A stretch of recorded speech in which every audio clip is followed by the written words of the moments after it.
கற்றாழை பூ பார்த்துருக்கீங்களா? 2 இயர்ஸ் பேக் இதே செடியில் பூக்கிற வரைக்கும் நான் பார்த்ததில்ல. இது என்னவா இருக்கும்னே எனக்கு அப்போ புரியல. அப்புறம் தேடி பார்க்கும்போது தான் தெரிஞ்சுது.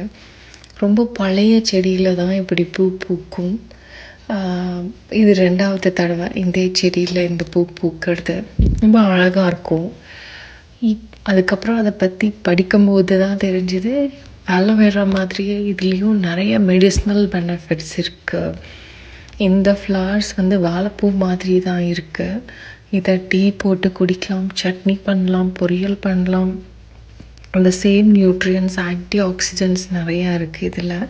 ஸோ நான் ட்ரை பண்ண போகிறேன். இதை இந்த ஃப்ளவர்ஸ் பெட்டல்ஸை ட்ரை பண்ணிவிட்டு தேங்காய் எண்ணெயில் போட்டு வச்சு தலைக்கு கூட தேய்க்கலாம், குளிர்ச்சியாகும்னு சொல்கிறாங்க. ஸோ இது ஒரு ஸ்டாக் மாதிரி அந்த கீழேருந்து அந்த செடியை விட நல்லா டாலாக வளரும். அதுக்கப்புறம் இந்த சோளக்கருது இருக்கிற மாதிரி பஞ்சாக இருக்கும். ஒன்று ஒன்றா அப்படியே ஓப்பன் ஆகும். இது பார்க்குறதுக்கு ரொம்ப நல்லாயிருக்கும். இந்த செப்டம்பர் டைமில் தான் இது பூக்கும். ஒரு 2-3 வீக்ஸ் ஆகும் அந்த ஃபுல் ப்ராசஸ் முடியறதுக்கு. நல்லாயிருக்கும்.